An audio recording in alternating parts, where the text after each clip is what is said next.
Yes, it's live. Yes, it's live.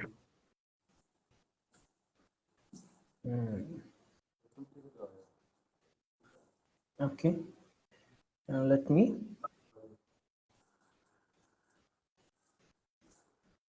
Now, meanwhile, let me check other things also. So, hello friends. Good evening. आज हमने morning में एक video बनाया था, but somehow वो video हमारे पूरे टेक्निकल ग्लिचेस की वजह से उसमें अत्थर की आवाज़ नहीं आ पाई थी, तो उस वजह से वो वीडियो थोड़ा सा ठीक नहीं बना। एंड बहुत सारी बातें हैं वो सुनाई नहीं दी, अत्थर जो बोल रहे थे वो चीज़ें नहीं लोगों तक पहुंच पाई। सो इसीलिए हमें ये इवनिंग में सेकंड ये टाइम अगेन ट्राई करना चाह रहे हैं। एंड अब की बार भी आप काइंडली देखिए कि आवाज़ आ रही है कि नहीं। Let me check. Time again try करना चाह रहे हैं। आप बोल के बताइए थोड़ा भाई जी, देखिए कि आवाज़ आ रही है कि नहीं। Let me check. आप भी चेक करिए श्री आदरा। ओके आप ओके, बोल के बताइए थोड़ा भाई जी, देखिए कि आवाज आ रही है कि नहीं। Let me आप check. बोल के बताइए। आप भी चेक करिए श्री आदरा। ओके, आप बोल Okay, okay. So yes, now we will start. Okay, so because ये सब टेक्निकली कुछ चीजें रहती है जिनके लिए हमें थोड़ा सा प्रायोरिटी में चेक कर लेना चाहिए, नहीं तो अदरवाइज जो आपके 1 घंटे के एफर्ट्स हैं आप बताना चाहते हैं तो वो चीजें पहुंच नहीं पाती। दिस टाइम थर्ड जो पार्टी सॉफ्टवेयर यूज नहीं कर रहे, डायरेक्ट लाइव कर रहे हैं फेसबुक से ही। सो अगेन आज का ये हमारा छोटा सा टॉक शो होगा। तो बेसिकली इस टॉक शो में हमने इनवाइट किया है श्री आदराम जी नायक, गांव हाकमाबाद से। एंड सादुल शहर डिस्ट्रिक्ट, सादुल शहर तहसील हेडक्वार्टर में ऑफिस कानून गो है। सो इनकी एक बहुत ही चर्चित पुस्तक रिसेंट लास्ट ईयर प्रकाशित हुई थी, द साइंटिफिक माइंड करके। सो वो साइंस फिक्शन नॉवल है, नोशन प्रेस से प्रकाशित हुई बहुत अच्छी बुक है। तो उसी के बारे में आज हम थोड़ी सी चर्चा करेंगे। बिसाइड दिस हम चर्चा करेंगे कि साइंस फिक्शन लिखने वाले जो अतर हैं उनका अभी क्या स्टेटस है, कितने लोग हैं एंड ऑल, उन सब के बारे में श्री आदराम जी से पूछेंगे। एंड मेरे बुआ जी के लड़के हैं तो बड़े भैया हैं। सो मैं बहुत दिनों से चाह रहा था कि एक ऐसा छोटा सा इंटरव्यू टाइप किया जाए। सो बेसिकली मैं इनके बारे में बता देना चाहता हूँ कि इनका जन्म 5 जुलाई 1974 को गांव हाकमाबाद में हुआ था। एंड उसके बाद में इन्होंने जो प्राइमरी इनकी एजुकेशन रही वो सारी ग्रामीण का जो गांव का गवर्नमेंट स्कूल है उसी से ही हुई। एंड जो 10th क्लास की जो स्टडी है गवर्नमेंट सेकेंडरी स्कूल हाकमाबाद से 1990 में कंप्लीट करी। देर आफ्टर 12th क्लास का जो है उन्होंने government senior secondary school Shri Ganganagar multipurpose उस वक्त उसको बोलते थे, that was a great school at that time. And वहाँ पे उन्होंने जब दिन साइंस ली थी तो he join there. And BSc की डिग्री इन्होंने Seth GL Bihani post graduate college Shri Ganganagar से 1995 में परस्यू की, इनको मिली। देर आफ्टर इन्होंने government job as a patwari revenue department जो राजस्थान का है उसमें 1997 में ज्वाइन किया था। सो देर आफ्टर प्रमोशन होते गए and then right now he is serving as a office kanungo at tehsil headquarter Sadulshahar. So एक और इनके बारे में मैं बात बताना चाहता हूँ कि ये अथर हैं, ये जो साइंस फिक्शन नॉवल के अथर श्री आदराम जी हैं, तो ये Indian association for science fiction study के लाइफ मेंबर है। एंड उनके बारे में भी थोड़ी सी अपन बातचीत करेंगे इनसे। सो जो ये एसोसिएशन है साइंस फिक्शन स्टडीज का, तो ये पूरे ऑल ओवर इंडिया में जितने भी साइंस फिक्शन से रिलेटेड जो भी काम हो रहा है, सो उन सब चीज़ों को कोऑर्डिनेट करता है, विभिन्न प्रकार की बुक्स एंड सीरीज निकालता है, कॉन्फ्रेंस ऑर्गेनाइज करता है, सेमिनार्स ऑर्गेनाइज करता है, then college and then university level पे इनके लेक्चर्स वगैरह हैं वो सब ये ऑर्गेनाइज करते हैं। सो उनके ये लाइफ मेंबर हैं। सो मैं आपका बहुत बहुत स्वागत करता हूँ आज हमारे छोटे से टॉक शो पे, आदराम भाई जी। एंड देन हम आपकी बुक के बारे में थोड़ा सा आज आपसे पूछना चाहेंगे। सो एनीवे, बुक से पहले मैं कुछ आपको थोड़ा वक्त देना चाहता हूँ कि आप अपने बारे में कुछ बताइए। हमारे जो साथी हैं वो जानना चाहेंगे आपके बारे में कुछ। नाम तो आपने बताया दिया, आदराम है। पिताजी का नाम श्री चिमनलाल जी है और माता जी श्री प्राप्ति देवी है और पत्नी का नाम है श्रीमती अलका। 2 लड़के हैं मेरे। एक तो सेकंड ईयर अभी उसने किया है, कंप्यूटर साइंस में कर रहा है, और छोटा है जो वो होटल मैनेजमेंट में डिग्री कर रहा है। ओके, राजस्थान को शहर में पोस्टेड हूँ और 2014 के बाद प्रमोशन होने के बाद लगातार 6 साल से हुई और आगे। So kindly if you don't mind, आप माइक ये ईयरफोन लगा सकते हैं क्या, अगर है तो? वाई, बिकॉज मुझे थोड़ी सी आवाज़ का ऐसे लग रहा है कि वो थोड़ा सा उसमें है ना? हाँ हाँ, ये ईयरफोन से थोड़ा सा आवाज़ का और वो बन जाएगा।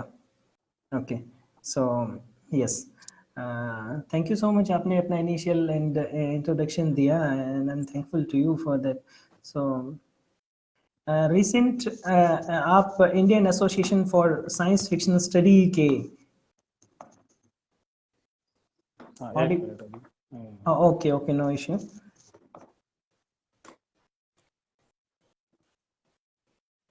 मीनवाइल मेरे साथी कुछ पूछना चाहें तो वो कमेंट बॉक्स में अपने क्वेश्चंस रेज कर सकते हैं।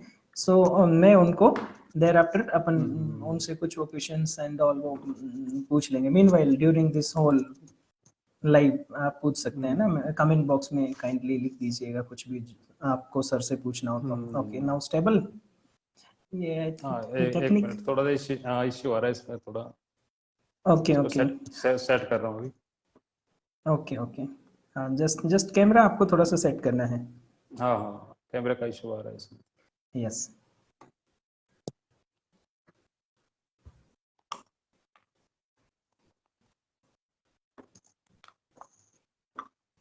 कोई नहीं, तब तक हाँ हमारे साथ बाकी हमारे साथी और भी जुड़ जाएंगे ना।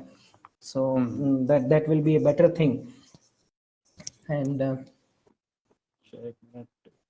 Okay, so now I think correct, isn't it? Yes, हाँ, समहाउ टेक्निकल चीजें ऐसी हैं कि टेक्नोलॉजी का थोड़ा सा ऐसे है ना, हाँ, धीरे धीरे सब मतलब smooth functions. Yes, right now this is good.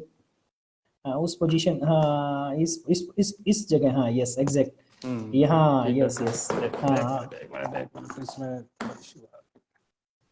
हाँ, कई बार स्टैंड एंड ऑल ना वो सब चीजें हैं। कोई नहीं, सो ओके, अब ओके। हाँ, नाउ ओके हैं। ओके, तो काइंडली आप अपने बारे में थोड़ा सा इनिशियली कुछ बता दीजिए, सो दैट हाँ, हम लोग थोड़ा सा और जान सकें। अच्छा, आदराम नायक है और पिताजी का नाम श्री चिमनलाल जी नायक है और माताजी का नाम श्रीमती कलावती देवी है। धर्मपत्नी का नाम अलका नायक है और मेरे 2 बेटे हैं, सुमित नायक, अनुज प्रताप सिंह नायक। तो सुमित नायक कंप्यूटर साइंस में। धर्मपत्नी का नाम अलका नायक है और मेरे 2 बेटे हैं। हाँ, कोई नहीं, वो बीच में मैं आवाज का चेक कर रहा था लास्ट टाइम जो ग्लिचेस आ गया था। हाँ, अच्छा। हाँ, तो सुमित नायक कंप्यूटर साइंस में इंजीनियरिंग कर रहा है, अभी 3rd ईयर में हुआ है। और अनुज प्रताप वो होटल मैनेजमेंट में डिग्री कर रहा है। यस, चंडीगढ़। फर्स्ट ईयर कर लिया उसने, 2nd ईयर में अभी। यस एंड हमें हाँ, हमारे ये लाइव टॉक शो को श्री राजेंद्र सारस्वत जी है, अच्छा श्री गंगानगर, हाँ, श्री स्वागत है। गंगानगर से वरिष्ठ पत्रकार, वरिष्ठ साहित्यकार हैं। हाँ, अच्छा तो उन्होंने भी ज्वाइन किया है। मोस्ट अच्छा वेलकम अच्छा। सर। तो हाँ स्वागत है राजेंद्र जी का, वाह हाँ। वरिष्ठ ओके। साथी। हाँ, सो हम जानना चाहते थे कि आप लाइफ मेंबर, अभी रिसेंट आपको इसका लाइफ मेंबरशिप मिला इंडियन एसोसिएशन फॉर हाँ जी। साइंस फिक्शन स्टडी के बारे में। जैसा मैंने बताया कि Indian hmm association for science fiction study India की जो साइंस फिक्शन से रिलेटेड जो कार्यक्रम रहते हैं, सेमिनार, कॉन्फ्रेंसेस, इंटरनेशनल जो कोऑर्डिनेशंस एंड ऑल, उन सबको ऑर्गेनाइज करता है। तो वो श्री आदराम जी उसके लाइफ मेंबर हैं। तो काइंडली आप वो जर्नी हमें बताइए कि आपने मतलब कैसे वो लाइफ मेंबरशिप कैसे आपको मिली, क्या आपके कोऑर्डिनेशन के उस पे मिली बेस पे and all. Life over. Membership के बारे में तो ये है, इसके बारे में पहले मुझे कुछ भी मालूम नहीं था। तो एग्जैक्ट। 26 जून अभी लास्ट लास्ट 26 जो महीने हैं, 26 जून 21 का, उसको मैंने एक अपने यूपी के हैं राइटर श्री अरविंद मिश्रा जी, तो ओके, मैं अरविंद उनसे मिश्रा। संपर्क हुआ। हाँ, उनसे संपर्क हुआ फेसबुक से ले, और उससे मुझे कांटेक्ट मिला, और उन्होंने व्हाट्सएप ग्रुप में अपने मुझे को ज्वाइन कर लिया उसमें। तो एग्जैक्ट। उसके बाद में मैंने अपने साइंस फिक्शन के बारे में उनको बताया, और उनसे मार्गदर्शन भी मांगा भी मुझे आगे क्या करना चाहिए इसके लिए। तो फिर उन्होंने सुझाव दिया था कि हमारा एक इस तरह का एसोसिएशन है, Indian association for life science fiction study का, तो एग्जैक्ट। उसमें आप शामिल होइए। तो उसके बाद में इनका जो जनरल सेक्रेटरी है श्री नरहरि जी, बेंगलोर कर्नाटक से हूँ, तो एग्जैक्ट, इनका उनसे हेडक्वार्टर बेंगलोर में है, yes of course. Headquarter Bangalore है। हाँ हाँ। तो तो उनसे बात हुई, तो उन्होंने मुझे इसका लिंक भेज दिया, अभी आप किस तरह से इसकी लाइफ मेंबरशिप प्राप्त कर सकते हैं। ओके। तो मैंने उनका लिंक को उसको उसको पढ़ा। उस पढ़ने के बाद में सेटिस्फाइड होने के बाद में मैंने उनको रिप्लाई कर दिया कि इसका मैं ये अप्लाई कर रहा हूँ और आप इसको देखिए। तो फिर उन्होंने कहा कि आप इसका साइंस क्षेत्र में इसका योगदान क्या है आपका, साइंस एग्जैक्ट। फिक्शन के एग्जैक्ट। क्षेत्र में। हाँ हाँ। तो फिर मैंने उनको अपनी साइंटिफिक माइंड जो बुक लास्ट ईयर प्रकाशित हुई थी, यस। वो उनको पढ़ने के लिए भेजी। और पढ़ने के बाद में कुछ मेरी और स्टोरीज थी जो अभी तक पब्लिश नहीं हुई थी, उनको वो भी उनको पढ़ने के लिए भेजी। तो उसके बाद उन्होंने ये समझा कि इनको इस क्षेत्र में आना चाहिए, इस लायक है अपने लाइफ मेंबरशिप के लिए। तो उसके बाद में 22 जुलाई 2021 को उन्होंने मेरा रजिस्ट्रेशन कर दिया। वाह वाह और वाह, मैनी मैनी कॉन्ग्रेचुलेशन। हाँ थैंक यू। और पूरे इंडिया में 179 मेंबर हूँ मैं इसका, या हाँ, 179वां।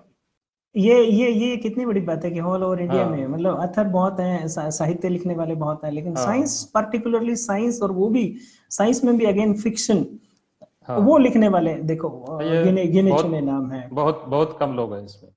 एग्जैक्ट एग्जैक्ट और एग्जैक्ट सर। हम्म, सो देन आपको बहुत बहुत शुभकामनाएं कि हाँ धन्यवाद जी, बहुत बहुत। हाँ हाँ हाँ। सो हम्म, बेसिकली अगेन मैं आपसे जानना चाहता हूँ कि आपको ये साइंस फिक्शन की स्टोरीज लिखना, साइंस फिक्शन से रिलेटेड साहित्य क्रिएट करना, तो ये आपको कब ऐसे महसूस हुआ कि आपको इस लाइन में भी जाना चाहिए, या साइंस फिक्शन से रिलेटेड जो स्टोरीज हैं, बिकॉज साइंस हम्म, देखिए एक क्लिष्ट भाषा है। अगर आप वैसे हम्म, बच्चों को पढ़ने के लिए बोलोगे तो मे भी वो टेरिफाइड से हो जाएंगे कि नहीं, सही है। बिकॉज क्लिष्ट भाषा हाँ है, टेक्निकल ग्लिचेस ज्यादा हैं। देन साइंस के फिर नाम से आप डर। हाँ एग्जैक्ट आपने उसको साइंस हम्म, फिक्शनल स्टोरीज में ऐसे बना दिया, नॉवल के तौर पे बना दिया, तो वो कितनी बड़ी हम्म, इंस्पिरेशन है बच्चों के लिए कि वो साइंस के प्रति कितने जागरूक हो जाएंगे, हम्म, कितने सुंदर और बेहतरीन सीधे साधे शब्दों में वो साइंस को एक्वायर कर सकेंगे, हम्म, इसके नॉलेज को, इसकी स्टडी को ले सकेंगे। सही सो है। एनीवे, सो वो आपको प्राइमरी जो आइडिया होता है, विचार कब उत्पन्न हुआ, एंड कैसे महसूस हुआ कि आपको इस क्षेत्र में लिखना चाहिए, या उसके बारे में काइंडली थोड़ा सा बताएं हमें। तो जब मैं गांव से बढ़ के शहर में गया श्री गंगानगर में, तो उस टाइम क्या अखबार वाली एक दुकान थी, शायद नाम तो याद नहीं है मेरे, वहाँ विज्ञान प्रगति नाम की एक मैगजीन मिलती थी। यस, बहुत बेहतरीन मैगजीन थी, आज भी आती है। हाँ आज भी आती है। और आज भी उस टाइम मैंने वो के जो जब मैं अखबार समाचार पढ़ता तो उसके साथ मैंने वो भी पढ़ना शुरू कर दिया। ओके तो मेरे ओके। पास तो साइंस से पढ़ रहा था, तो स्वाभाविक ही है कि साइंस के क्षेत्र में जो भी कुछ मैगजीन्स आती हैं वो पढ़नी चाहिए। तो पढ़नी उसमें मुझे चाहिए। विज्ञान गल्प के नाम से उसमें एक आता था लेख। तो उसमें ओके इस तरह की कहानियां लिखी हुई थी कि भविष्य में अपनी क्या क्या संभावनाएं हैं विज्ञान के क्षेत्र में। तो मैं पढ़ता ओके। था, उससे पढ़ने के बाद में रुचि हुई हुई। और रुचि होने के बाद में धीरे धीरे मैंने सोचा कि अब मैं भी लिखना चाहिए ऐसा कुछ। तो एग्जैक्ट। उसके बाद में मैंने, जब मैं फर्स्ट ईयर में था ST बियानी कॉलेज में, तो मैंने संभावना की खोज प्रथम साइंस फिक्शन लिखा था 25 जनवरी 1993 को, 93 में, वाह। 93 में। वाह तो वाह, क्या बात। हाँ, तो उसके बाद में वो लिख दिया, वो मैंने अपने क्लास फेलो को पढ़ाया तो उनको बढ़िया लगा। तो उसके बाद में थोड़ी और उत्सुकता हुई कि अभी इस क्षेत्र में और कुछ लिखना चाहिए। तो एग्जैक्ट। फिर फरवरी 1994 में तो मैंने एक 94। रिजरेक्शन नाम का एक साइंस फिक्शन लिखा था, जिसमें डायनासोर वो बनाने के, उसमें जुरासिक फिल्म पार्क है ना, उसमें कोई डायनासोर पर फिल्म बन रही थी। तो मैंने सोचा कि वो फिल्म बनने से पहले जुरासिक पार्क, उससे पहले अपने इस पेज पर अपने भी लिखेंगे कहानी। तो मैंने रिजरेक्शन लिखी थी, जिसमें DNA, मच्छर के रक्त से DNA निकालकर डायनासोर का निर्माण किया जाता है। ओह वाह। हाँ। तो उसको एक जीवित प्राणी की तरह पेश किया गया है उसमें। तो वो फिल्म आने ओके। से पहले लिखा था मैंने, स्टीवन स्पीलबर्ग की फिल्म है वो जुरासिक पार्क, उसके रिलीज होने से पहले मैंने लिख दिया था। और बाद में स्टोरी मेरी अलग थी, कंसेप्ट दोनों का सेम था। ओके। और उसके बाद में फिर 94 में मैंने 6 स्टोरी और लिखी, जिसमें कृत्रिम सूर्य है, वृक्ष अदालत में है, मौत की मृत्यु है, और एक सबसे बड़ी उसमें बहुत बड़ी स्टोरी एलियंस पर है, ब्रह्मांड में तहलका। ओके। तो यस। तो उस टाइम से मुझे रुचि थी। ओके। तो तब उसके बाद में थोड़ा अपने काम में बिजी हो गया, उसको पब्लिश नहीं करवा सका, कुछ गाइडेंस भी नहीं थी। तो ओके। ओके। धीरे धीरे करते करते सन 2004 में मेरे दिमाग में एक विचार आया भी, वो जो अपना साइंस फिक्शन जिस पे रुचि थी मेरी, वो तो लिखना छोड़ दिया है। तो एग्जैक्ट फिर एग्जैक्ट। उसको दिमाग को रिचार्ज किया। Okay okay. रिचार्ज करने के बाद में मैंने पाया कि इस पे कंटेंट, इसके लिए बहुत कुछ पढ़ना पड़ता है अलग से। तो मैंने ओके। वो एक साइंस फिक्शन शुरू किया था। तो वो तो अभी प्रोजेक्ट बीच में ही है मेरा, 2004 वाला, क्यों उसमें काफी कुछ बहुत कंटेंट अलग तरह का है। एग्जैक्ट है। तो एग्जैक्ट। इसी दौरान मेरे दिमाग में कोई आइडिया आया कि जो एक साइंस फिक्शन में एक DNA चिप पर मैं कोई प्रयोग लिखना चाहता था कि DNA चिप अगर बनाई जाए तो उससे क्या क्या संभावनाएं हैं विज्ञान के क्षेत्र में, आगे क्या क्या उसमें आविष्कार किए जा सकते हैं। हाँ, ये जैसे कि विचार आपने, आया था। हाँ जैसे कि आपने इससे पहले बताया कि आप जेनेटिक्स में आपकी खासी रुचि थी। हाँ हाँ, हाँ जेनेटिक्स हाँ। में तो पसंदीदा एग्जैक्ट। सब्जेक्ट था मेरा। तो अच्छा उसके बाद एग्जैक्ट। में 2010 में मैंने ये लिखना शुरू किया था। तो कम से कम 6 महीने इसमें लिखने में लगे, और उसके बाद में उसका ड्राफ्टिंग का रिव्यू किया। धीरे करते करते 1 साल में ये मेरी बुक तैयार हुई थी, साइंटिफिक माइंड में। ओह, सो 20 बेसिकली बेसिकली किताब लिखने से लेके पब्लिकेशन तक कितना टाइम टाइम आपको लगा? किताब स्टार्टिंग फर्स्ट से लेके then publication in hand hard copy आने में कितना वक्त लगभग लग गया? वैसे अगर शुरू से बताऊं तो 2011 में मैंने लिखा था, उसके बाद में ये 10 साल तक ऐसे ही पड़ी रही, oh my God, oh my God. घर पे पड़ी रही। हाँ हाँ तो हाँ। उसके बाद में आपसे मुलाकात हुई, अपने घर पे मुलाकात हुई, एग्जैक्ट तो एग्जैक्ट हाँ एग्जैक्ट। हाँ, आपको हाँ याद हाँ। होगा। यस यस तो एग्जैक्ट, आई रिमेम्बर। तो हाँ। हाँ हाँ, तो मैंने आपको बताया था कि मैंने इस तरह का ये उपन्यास लिखा है, इसको पब्लिश कैसे कराया जाए। तो तब आपने बताया था कि मैं इसकी कोशिश करता हूँ, प्रेस वालों से बात करता हूँ, और जैसे भी कोई जानकारी जहाँ से मिलेगी इसको पब्लिश कराने के लिए मैं आपको दूंगा। वाह तो वाह, उसके वेरी गुड। यस। हाँ, उसके बाद जस्ट बाद आपका रिस्पॉन्स आया कि इस तरह की लोशन प्रेस है वो पब्लिश करा रही है। तो फिर उसकी मैंने ड्राफ्टिंग तैयार करवाई, ड्राफ्टिंग आपको भी भेजी थी मैंने, हाँ उसको एग्जैक्ट उसमें एग्जैक्ट। कुछ करेक्शन वगैरह करने के लिए। हाँ, तो मैं लकी रहा कि मैंने उसका फर्स्ट ड्राफ्ट पढ़ा उसका। हाँ हाँ यस। हाँ हाँ, सही। Exact exact. हम्म। हाँ तो उसके बाद में जैसे वो बुक तैयार हो गई, पिछले अप्रैल 2020 में लगभग तैयार हो गई थी उसमें, उसको उसके बाद में क्या हुआ, फाइनल टच तो उसमें आपने दिया था, और प्रस्तावना भी आपकी लिखी हुई। ओके। तो इस तरह से 25 मई 2020 को ये पब्लिश हो गई। और उसके बाद में अब अवेलेबल है, अमेजोन पर भी अवेलेबल है, और वैसे भी लोशन प्रेस पर भी हाँ अवेलेबल है। यस, फ्लिपकार्ट पे भी अवेलेबल है, हाँ, अमेजन पे भी फ्लिपकार्ट। हाँ, अवेलेबल है, एंड तो देन यस इस एग्जैक्ट। इस तरह एक बढ़िया प्लेटफॉर्म के अभाव में ये 10 साल तक घर पर पड़ी रही, फिर अब अभी सामने आई है। एग्जैक्ट। सो एनीवे हमारे साथ श्रीमान सोहन नायक श्री गंगानगर से जुड़ चुके हैं। अच्छा अच्छा, स्वागत है उनका भी। हाँ, उन्होंने उन्होंने लिखा है कि आप सार्थक चर्चा कर रहे हो, साधु साधु। सो यस, हम्म। श्रीमान Sohan Nayak sir, thank you so much. And similarly Rajendra sir ने भी यही बोला है, thank you so much. And SS Nayak साहब भी हमारे साथ जुड़े हुए हैं। सो एनीवे बात को आगे बढ़ाते हुए आपसे हम्म। नेक्स्ट क्वेश्चन ये पूछना चाहते हैं, रादर इंफॉर्मेशन ही है कि अच्छा अच्छा। आपका आपका शेड्यूल बहुत ही टाइट रहता है, बहुत ही मॉर्निंग से लेके हाँ। इवनिंग तक सरकारी कामकाज संभालते हैं, है ना, हम्म। पब्लिक डीलिंग आपकी बहुत ज्यादा है।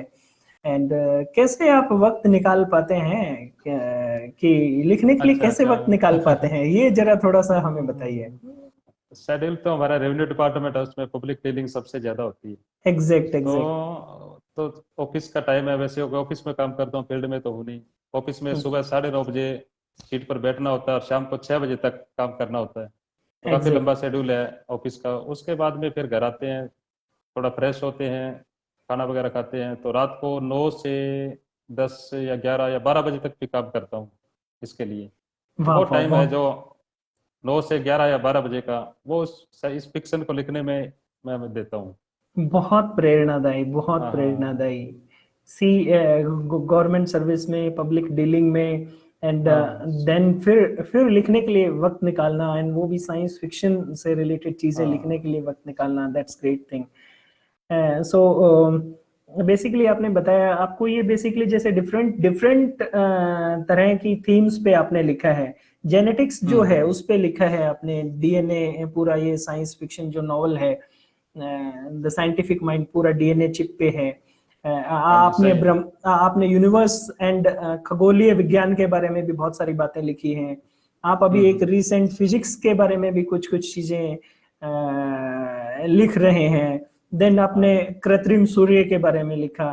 देन एक संभावना की खोज जो है वो भी दैट हम्म। मार्वलस। अच्छा, ये कृत्रिम सूर्य मैं सबको बता देना चाहता हूँ कि ये कृत्रिम सूर्य एंड संभावना की खोज दो सर की जो स्टोरीज हैं, वो Indian association for science fiction जो स्टडी है वो एक वॉल्यूम निकाल रहे हैं। सो ये दो अभी इनिशियल ड्राफ्ट में है। आई थिंक ये भी मोस्ट प्रोबेबली उनके साइंस वॉल्यूम में ये दोनों स्टोरी बहुत ही बेहतरीन स्टोरी है, वो पब्लिश होके आपके पास आएंगी। वो एसोसिएशन जो इंडियन एसोसिएशन है वो निकाल रहा है। एंड एनीवे, सो अपन देन एक और क्वेश्चन मैं थोड़ा सा ऐसे पूछना चाहता हूँ कि अच्छा अच्छा। परिवार क्या सोचता है आप जैसे लिखते हैं, मे बी बिकॉज कहीं ना कहीं वो टाइम आप उनका कंज्यूम हाँ कर लेते हैं ना, नहीं, ये बिकॉज सही कोई बात भी। आपकी। हाँ हाँ एग्जैक्ट, बिकॉज उनके जो कोटे का जो टाइम है हाँ दैट हैज हाँ। To be utilized. तो उस बारे में उनका उनका क्या ख्याल है, वो क्या सोचते हैं? एंड परिवार का हाँ। टाइम तो देखो, इसमें अगर 2-3 घंटे मैं इस किताब को लिखने में लगाता हूँ तो टाइम तो उनका मैं ले ही रहा हूँ। फिर भी वो, एग्जैक्ट। हाँ फिर भी वो अपना टाइम मुझे अपना देते हैं। तो देते उसकी, हैं। हाँ, वो उनका एक तरह का समर्पण है मेरे प्रति, बच्चों का ओके और जो परिवार का सभी का। Okay okay. तो, हाँ। एंड मीनवाइल मैं ये भी बता दूं कि सर का जो बड़ा बेटा है वो बीटेक कर रहा है पूर्णिमा कॉलेज से, एंड उन्होंने एक और ऑटो में चलने वाला कैरी बैग एक इलेक्ट्रॉनिक उससे बनाया। Engineering, see the mind of that guy. And then अच्छा, एक और हम आपसे पूछना चाहते हैं कि ऐसी कोई अच्छा मोस्ट मोस्ट सरप्राइजिंग ऐसी कोई थिंग जो जो जो बुक लिखते वक्त आपने आपको आपने सीखी, आपको महसूस हुई, अच्छा कोई अच्छा। कोई भी ऐसी मोस्ट सरप्राइजिंग थिंग? बुक लिख रहे थे, आपको कुछ नया एकदम से नया सीखने को मिल गया, ऐसी कोई सरप्राइजिंग थिंग बता पाएंगे? हाँ, हाँ बीच में फोन आ गया था। अच्छा एग्जैक्ट हाँ एग्जैक्ट। हाँ सो हाँ। एनीवे नाउ अब साइंस। ओके ओके, हाँ इसीलिए इसीलिए कट गया हम्म। था, हाँ यस। सो हम जो आपका जो ये नॉवल है the scientific hmm. Mind, so kindly इसके बारे में थोड़ी सी एक हमारे साथियों को बताइए कि क्या है, किस चीज पे है, एंड हम्म। क्या इसके इम्प्लीकेशंस हैं एंड ऑल, उन सब चीज के बारे में बताइए। साइंटिफिक माइंड, ये जो नॉवल है, तो ये बेसिकली एक रिसर्च पर आधारित है। इसमें डीएनए से एक चिप तैयार की जाती है और उसको माइंड में उसको प्रत्यारोपण किया जाता है दिमाग में। आवाज आ एग्जैक्ट। रही है क्या? आवाज, हाँ हाँ हाँ। हाँ हाँ, हाँ आवाज। तो अच्छा तो अच्छा। उसका उसका मस्तिष्क में प्रत्यारोपण किया जाता है, और जिसको एक इंस्ट्रूमेंट के द्वारा उसमें संवेदनाएं निकलती हैं। जिसका डीएनए होता है उसके पास वो संवेदनाएं जाती हैं तरंगों के रूप में। तो वो उसे उस आदमी से बात कर सकता है, चाहे वो धरती पर कहीं भी हो, और उसको देख सकता है। और इस तरह से ये एक रिसर्च लिखी हुई है। और इसका जो बेस तैयार किया है वो कि एक लव स्टोरी के आधार पर ही तैयार किया हुआ है। एग्जैक्ट एक पूरे नॉवल में एक लव स्टोरी चलती है, और लव स्टोरी के और उस रिसर्च को दोनों को मिला के ये नॉवल तैयार किया हुआ है। एग्जैक्ट। सो इसके इनिशियल में बहुत सारे पात्र आपने लिए हैं, मेरे ख्याल से अगर काउंट करें तो काफी हैं। आई थिंक मोर देन 35 पात्र आपने डिफरेंट रोल्स है लिए हैं। 28-30 पात्र होंगे इसमें। हाँ, तो इतने सब पात्रों का कॉम्बिनेशन बिठाना, कोऑर्डिनेशन बिठाना एंड हर एक को उसकी जगह एक कहानी में देना, तो ये कैसे संभव हुआ? ये आपको कहाँ से प्रेरणा मिली कि इतने पात्रों को मैं एक साथ लेके चलूं? एंड तो इसमें क्या हुआ है, ये बेसिकली शुरू का जो आधा पार्ट है वो कॉलेज लाइफ पे है। तो कॉलेज लाइफ में मेरे जो क्लास फेलो हैं, तो जो बिल्कुल क्लोज फ्रेंड थे, उनको मैंने इस उपन्यास में उनको जगह दी है। उनके नाम से मैंने जो लिखे हुए हैं ओरिजिनल लिखे हुए हैं। Okay okay, exact. हाँ, तो उसमें है लगभग कुछ वैज्ञानिक भी हैं। बाद में जो उसका सेकंड पार्ट है, जैसे आधा आधा बीतने के बाद में कुछ उसमें क्लास फेलो मेरे वैज्ञानिक है, डॉक्टर भी हैं, और कुछ दूसरे रोल्स में भी है मेरे टोटल क्लास फेलो। इसमें ओरिजिनल नाम है सभी के। वाह वाह। तो मैं लिख रहा था, तो मैंने सोचा भी दूसरों के नाम लिखने के बजाय इस अपने क्लास फेलो के लिखें, क्योंकि कॉलेज लाइफ 93 से 95 के बीच की स्टोरी है। ओके तो ओके, इससे दूसरा ये है कि अगर उनका नाम लिखता हूँ तो वो भी मेरे साथ साथ इस पूरे वर्ल्ड में अमर हो रहे हैं। एग्जैक्ट तो एग्जैक्ट। हाँ, जब उनको भी मैंने ये आपको, बुक, हाँ, तो हाँ, जब उनको भी ये आप बुक, कोई किताब लिखते हैं, पात्र होता है, तो यस ऑफ कोर्स वो हो जाता हाँ है हमारा उसके साथ ही। हाँ। एक दूसरी बात है कि ये जो इसका फर्स्ट पार्ट है कॉलेज लाइफ का, उनसे बिल्कुल रिलेटेड है, कॉलेज की जो घटनाएं हैं उनसे रिलेटेड है। तो एग्जैक्ट। इसलिए मैंने अपने क्लास फेलो का नाम लिखा हुआ उसमें। सो देन वो आपका एक कॉलेज लाइफ का एक मेमोरी की तरह भी वो बन गया है। हाँ हाँ हाँ, बहुत बहुत बहुत ये बेहतरीन। लाइफ टाइम मेमोरी इसकी सेव हो गई है एक तरह से। यस यस, हमारे साथ नौहर से मुकेश नायक साहब भी जुड़े हुए अच्छा, हैं। एंड स्वागत है। मैं उनका स्वागत करता हूँ। And yes, thank you so much. उन्होंने सादर नमस्कार लिखा है आपको। एंड कोई क्वेश्चन मीनवाइल आप पूछना चाहते हैं तो कमेंट बॉक्स में आप लिख के पूछ सकते हैं, सो दैट हम वो क्वेश्चन श्री आदराम जी से पूछ सकें। सो बेसिकली इसके सेकंड पार्ट जो मतलब जो आधा हिस्सा है वो आपकी कॉलेज लाइफ के इर्द गिर्द घूमता है। हाँ जी। साइंस फिक्शन जो नॉवल है हम्म इसका, साइंटिफिक हम्म माइंड का। एंड देन नेक्स्ट हाफ हिस्से में सब टेक्निकल चीजें, हाँ, डीएनए में किस तरह मस्तिष्क में प्रत्यारोपण कर देते हैं, देन किस तरह एक मस्तिष्क से दूसरे मस्तिष्क तक संवेदों का इनका आदान आदान प्रदान आदान होता है उसमें। आदान प्रदान होता है। तो वो सब चीजें उसके बारे में थोड़ा सा आप बताइए, कैसे कैसे वो है, क्या एग्जैक्ट होता है वहां पे हाँ, तो वो जो। जो मस्तिष्क में जो डीएनए चिप बनाई हुई है उसमें क्या किसी आदमी का पर्टिकुलर डीएनए, इसमें जो इस स्टोरी में है, इसमें एक दिव्या और आकाश दो पात्र हैं जो आपस में प्रेम करते हैं, उनका काफी गहरा प्रेम होता है। तो एग्जैक्ट। वो कॉलेज लाइफ के बाद में वो बिछुड़ जाते हैं। तो जी जी। बिछुड़ने के बाद में ये 93 4 5 में ना तो मोबाइल थे ना दूसरे कोई ऑप्शन थे जिससे मिल सके। तो धीरे धीरे वो काफी साल बीत गए, उनका मिलना नहीं हुआ। और दोनों जैसे आकाश है, तो वो उसी तरह से उसको याद कर रहा था, उसको उसके प्रति प्यार है जो। तो उसके दिमाग में आया भी दिव्या से कैसे मिला जाए। कैसे मिला जाए। तो कैसे मिला जाए उसको रास्ता ढूंढ रहा था, कई दोस्तों से उसने पूछा, फिर कहीं से कोई उसका अता पता नहीं मिला। तो इस तरह से वो अपने जॉब में बिजी हो गया। फिर एक दिन वो उदयपुर में अपने प्रोफेसर नायक, एक रोल लिखा हुआ है इसमें, exact scientific mind exact. Research के जो अध्यक्ष हैं, हाँ। उनसे यस। मुलाकात हो गई। तो उन्होंने उनकी समस्या उन्होंने सुनी। तो सुनने के बाद उन्होंने कहा कि मैं आपकी किस तरह से मदद कर सकता हूँ। तो बात बात में आकाश ने बताया कि मेरे पास दिव्या का एक बाल है उसके सिर का। तो उन्होंने एकदम उसे अचानक से कह के आपकी दिव्या मिल जाएगी। तो आकाश ओके। ने कहा कि ऐसा कैसे हो सकता है। हम्म। तो हाँ, तो प्रोफेसर नायक ने बताया कि आप मेरे को वो बाल दे दीजिए, ओके। बाकी बाकी काम मैं अपने आप कर दूंगा। तो उन्होंने वो बाल मंगाया, उससे डीएनए निकाला, और डीएनए को एक चिप में उसमें लगा के डीएनए चिप तैयार करके आकाश के मस्तिष्क में उसका प्रत्यारोपण कर दिया। ओके, ब्रेन सेल्स में प्रत्यारोपण कर हाँ, दिया। Brain yes cells exact. प्रत्यारोपण कर दिया। ओके। तो स्वाभाविक है कि उसमें उस दिव्या का डीएनए था, तो उसकी बातें सिर्फ दिव्या ही सुन सकती थी, दूसरा कोई नहीं सुन सकता था। एग्जैक्ट। तो इस तरह वो एक प्रैक्टिकल था। तो धीरे धीरे जैसे वो इम्प्लीमेंट में हुआ, इम्प्लीमेंट होने के बाद वो दिव्या से बातें करने लगा। तो एग्जैक्ट। दिव्या के मस्तिष्क में ऐसे डीएनए चिप नहीं थी, इसलिए वो बात नहीं कर सकती थी, बात सिर्फ एक तरफा हो रही थी उसमें। सो हाँ, वन वे कम्युनिकेशन था। हाँ, वन वे कम्युनिकेशन था। यस, तो एग्जैक्ट। इस तरह एक ये स्टोरी आगे बढ़ती है और वो दिव्या को अपनी सारी बातें बताता है, कॉलेज लाइफ की है, उसके बाद में क्या हुआ, कैसे उसकी दिनचर्या है, कैसे वो बीत रहा है, कैसे उसको याद करता है, और कैसे मिलने के लिए ललायत हो रहा है, जैसे एक तड़प होती है, विरह, विरह और एग्जैक्ट। वेदना की। उसमें वो कविताएं भी सुनाता है दिव्या को एग्जैक्ट। अपने लाइफ की। हम्म। तो इस तरह धीरे धीरे करते ये आगे कहानी बढ़ती है। तो फिर एक दिन प्रोफेसर नायक उसको बताता है, आकाश को भी, अपने दिव्या से मिलने चलते हैं। तो साइंटिफिक माइंड जो उसमें है ना, जो डीएनए चिप है, उसके द्वारा उसकी लोकेशन मिल गई थी दिव्या की, वो कहाँ रहती है। एग्जैक्ट। तो लोकेशन मिलने के बाद वो उधर रवाना होते हैं दिव्या से मिलने। तो बाई चांस दिव्या भी उसी साइड में उदयपुर शहर में वो आ रही थी और वो उदयपुर से चल रहे थे। एग्जैक्ट। तो उसमें चलते चलते वो उदयपुर आ गए। तो उसमें क्या हुआ, बाई चांस एक्सीडेंट हो गया उस आकाश का। तो एग्जैक्ट।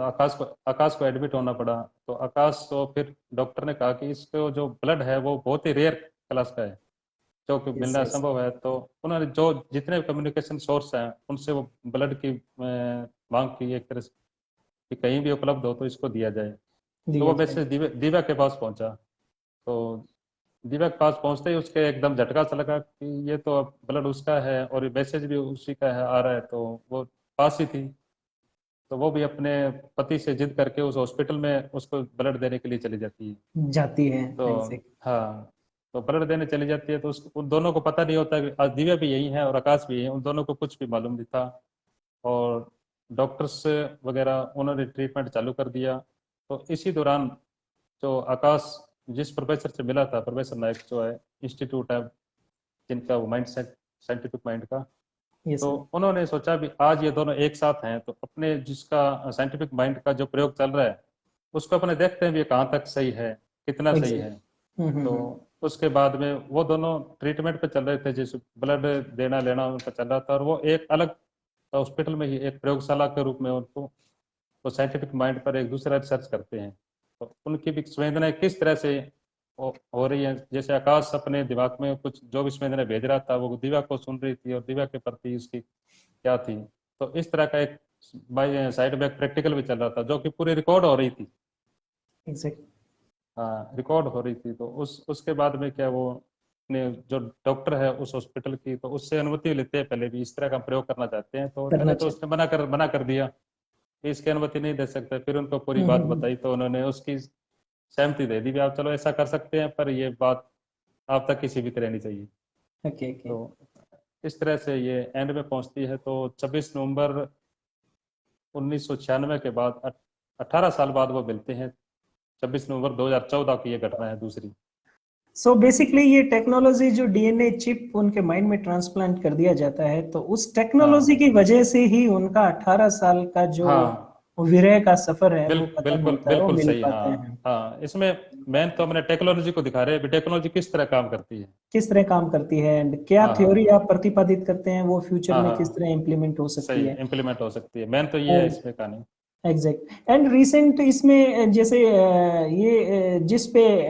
जिस वक्त आप लिख रहे थे, हम्म। वक्त तो पता नहीं इस पे कितना रिसर्च हुआ होगा, बट रीसेंट जो अभी खबरों में मैंने देखा है, देन रिसर्च हम्म। पेपर्स कुछ पढ़े हैं, देन हम्म। उसमें really these things are being possible है ये, इम्प्लीमेंटेड, हाँ। पॉसिबल है। सो ये हम्म। बेसिकली जो चीजें प्रैक्टिकली पॉसिबल है या हो जाएंगी या होने वाली है, उनका पूरी की पूरी थ्योरी ही आपको एक बहुत ही क्रिस्प अंदाज में इस बुक में हम्म। मिलेगी। एंड ये महज कोरी कल्पनाएं नहीं है, कोई बोले कि साइंस फिक्शन है तो कोरी कल्पनाएं नहीं, ये भविष्य में जो जो आविष्कार होने हैं उनका बेस है, उनकी पूरी प्रोजेम्पशंस हैं।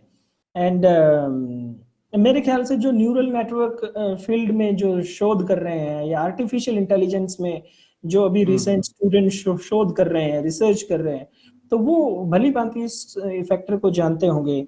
एंड इवन जो रॉबर्ट वीनर ने भी एक किताब लिखी थी, जैसे हम बात कर रहे थे साइबरनेटिक्स करके, पूरा उसके अंदर है। Then United States of America ने भी अगर साथियों को पता होगा तो गिनिया पिग करके एक ऑपरेशन, ऐसे सीक्रेट ऑपरेशन चलाया, किस तरह वो इंजेक्शन के द्वारा जो डीएनए माइक्रोचिप्स हैं वो ब्लड में डाल देते हैं, वो चली जाती हैं उनके शरीर में। So this is possible. वो एक बाल के 100वें हिस्से से भी कम आकार की माइक्रोचिप्स वो कंस्ट्रक्ट करते हैं।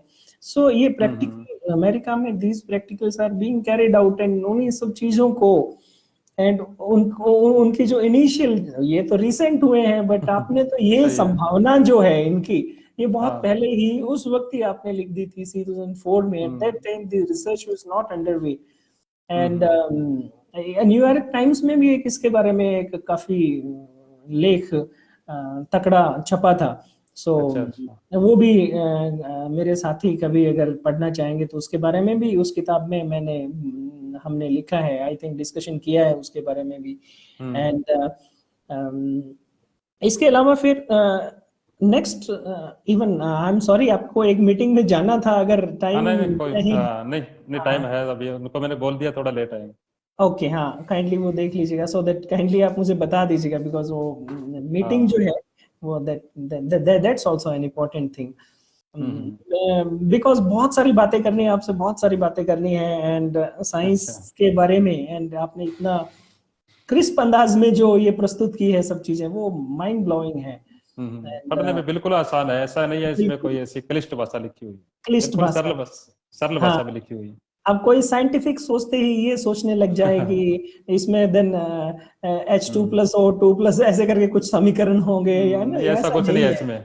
हाँ, कोई फिजिक्स के कुछ फॉर्मूले होंगे। No, it's not like that. This is a good story, this is a romantic story.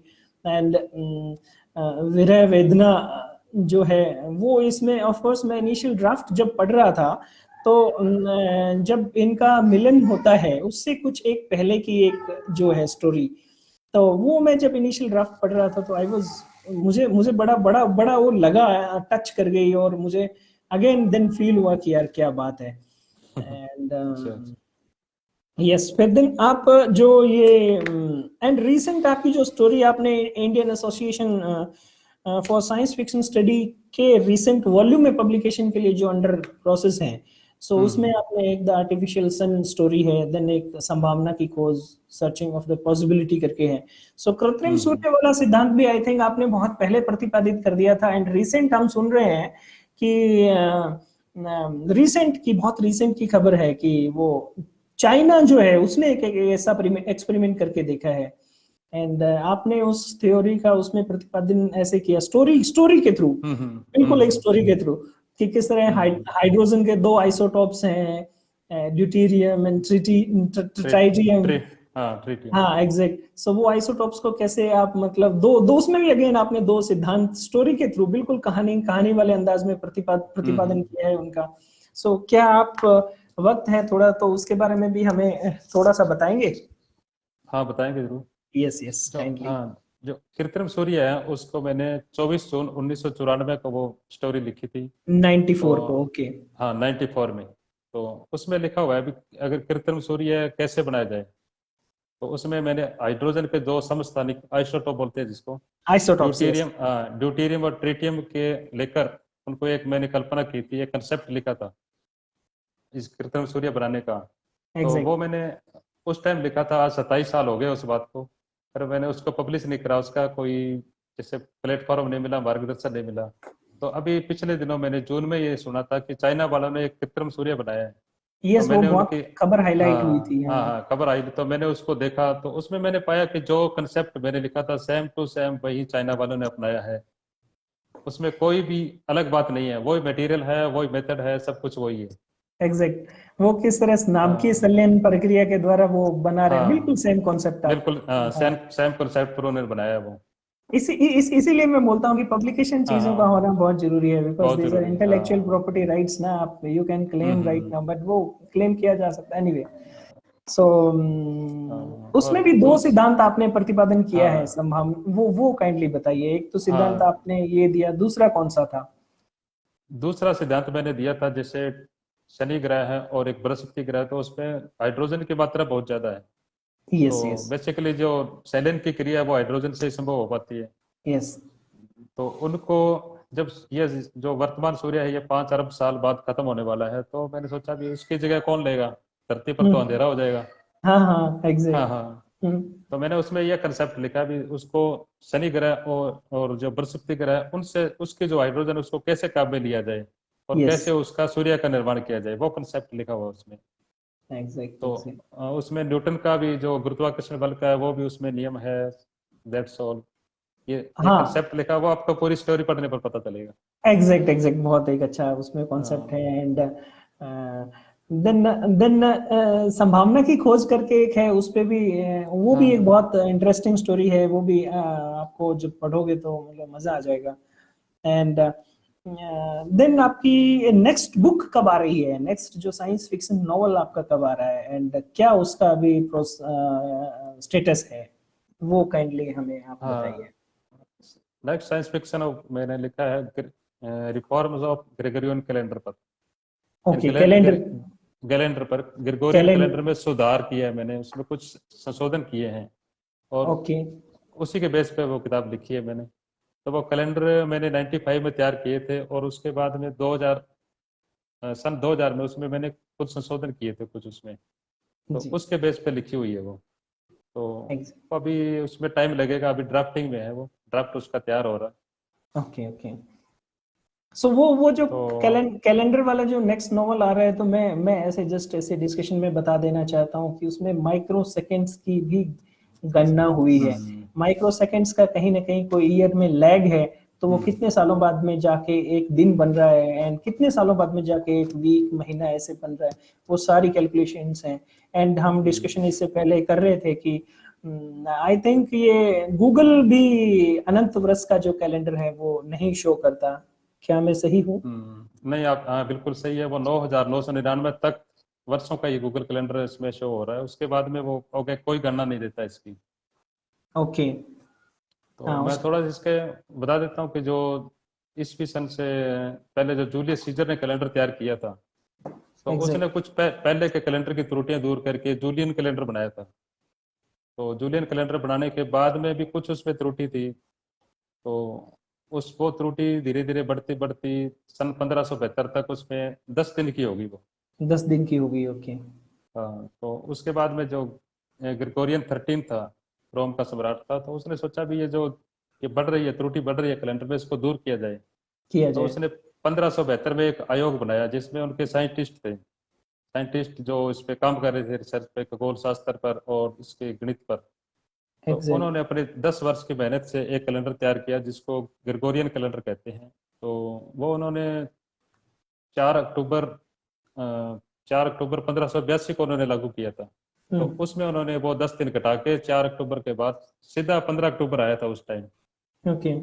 4 से हाँ, सीधा 15, मतलब 10 पंद्रह डेज अक्टूबर लैप्स हो गया हाँ था। हाँ। तो उन्होंने हम्म वो उस त्रुटि को दूर कर दिया। तो उसके बाद में मैंने जब इस कैलेंडर पर थोड़ी बहुत रिसर्च किया, तो मैंने पाया कि ग्रिगोरियन कैलेंडर में भी कुछ त्रुटियां हैं। तो हम्म। एक साल में 26.70 इतने सेकंड की उसमें त्रुटि थी, हाँ, क्या बात एक है। साल के अंदर। एक साल पे अप्रोक्सीमेट 26 सेकेंड। 26.70 की, हाँ 26.70 70 सेकेंड की इतने त्रुटि। इतनी त्रुटि थी। तो मैंने उस पर काम किया आगे, इस त्रुटि को दूर कैसे किया जाए। एग्जैक्ट। तो उसको दूर करते करते मैंने ये कैलेंडर तैयार किया था सन 2000 में। तो हम्म। उसमें भी जो मैंने तैयार कर दिया, पर वो अभी वो लागू नहीं होगा, कि अभी तक तो ग्रेगोरियन कैलेंडर चल रहा है, उसका वो सेम प्रोसेस चल रहा है। तो वो मेरी त्रुटि जो दूर करने वाला कैलेंडर है वो सन 3200 में लागू होगा। Okay okay. तीन तीन सन 3200 में। ओके तो ओके सो नाइस। 3000 जो ग्रेगोरियन कैलेंडर की है त्रुटि वो 26 सेकंड वाली, तो 3235 सालों में वो एक दिन बन जाती है। एक दिन बन जाती है। ओके। हाँ। तो मैंने उस एक दिन को कम कर के जो ग्रेगोरियन कैलेंडर की जो थ्योरी थी कि हर जो 400 वर्ष से भाग होने वाली शताब्दी है वो लीप ईयर होगी, उसको मैंने बदला है। ओके। उसमें मैंने लिखा है कि जो सन 3200, सन 6400, सन 9600 और इसके गुणा के में जो भी है शताब्दी आएगी, वो सिर्फ 28 दिन की होगी, 29 की नहीं होगी। तो वो ओके मेरा कंसेप्ट उसमें दिया है मैंने। ओके। तो सो ये सब चीजें इतनी मैथमेटिकल जो माइन्यूट कैलकुलेशन है, माइन्यूट जो चीजें हैं, माइन्यूट कॉन्सेप्ट्स हैं, थ्योरीज हैं, वो एक बिल्कुल क्रिस्प अंदाज में एक स्टोरी आपने पेश किया है। वाह क्या हाँ बात है। हाँ, इन सो गणनाओं आप के साथ में एक स्टोरी तैयार की है। तो स्टोरी तैयार उसमें करी है। हाँ, उसमें हाँ एक और भी है कि जो मेरी कैलकुलेशन है, जो 3235 साल के बाद में एक दिन कब करना था मैंने, तो एग्जैक्ट। वो क्या 3235 अगर लेते हैं तो वो एक पेज पर कैलेंडर तैयार नहीं होता, उसमें बहुत सी कठिनाइयां आती है। तो इसलिए मैंने 3200 साल में एक दिन कम कर दिया। तो पीछे जो 35 साल बचे हैं, वो 35 साल की त्रुटि भी 2,89,939 साल में एक दिन बन जाती है। My God. तो मैंने उसमें भी आगे इस त्रुटि को कैसे दूर किया जाए वो भी इसमें से लिखा हुआ है। वो भी इसमें से शामिल किया है हाँ, जो आपने, वो लगभग जो फ्यूचर लग फ्यूचर प्रोस्पेक्ट वो भी फ्यूचर आपने है, इसमें लिखा हाँ है। वो भी अब 2 लाख लगभग 90,000 साल बाद में वो त्रुटि सामने आएगी। वाह सी। सो हाँ इसी तरह तो देन ये तो बहुत बड़ा कंट्रीब्यूशन हो जाएगा आपको, आपका इस फील्ड हाँ। में। सो जो mathematical science and algorithm design करने वाले मेरे साथी हैं, हम्म, जो कंप्यूटर की लैंग्वेजेस के बहुत हाँ माहिर साथी हैं, they can have the hmm, idea from sir. हाँ उस एंड कैलेंडर की मैं आपको थोड़ा सा दिखा देता हूँ। ये जो हाँ, कैलेंडर है अनंत साल का, ये अनंत साल का कैलेंडर है। वाह। हाँ एक एक ही पेज पर है, और एक पेज ये पर पूरे अनंत, जब तक ये दुनिया रहेगी तब तक कैलेंडर चलेगा ये। कैलेंडर चलता रहेगा। आपको आपको अलग से कैलेंडर खरीदने की हाँ जरूरत नहीं है। सिर्फ ये एक हाँ पेज आपके पास है, तो आप इसमें जस्ट देख के कोई भी दिन, कोई भी वार, कोई भी घड़ी, टाइम एंड ऑल सब इस हाँ कैलेंडर को देख के आप देख सकते हैं कि आज क्या हाँ। दिन है, क्या है ना। एंड हम्म, एक एक पेज का, महज एक पेज एक का। पेज है, और हाँ इसी पर हर पूरा एक। फिक्स इसी पर पूरा हाँ, फिक्स लिखा हुआ है ग्रेगोरियन इस कैलेंडर का। ग्रिगोरियन कैलेंडर का पूरा इसी पे फिक्शन लिखा हुआ। ऑफ क्या बात है। Hmm thank you so much for showing us this precious thing. And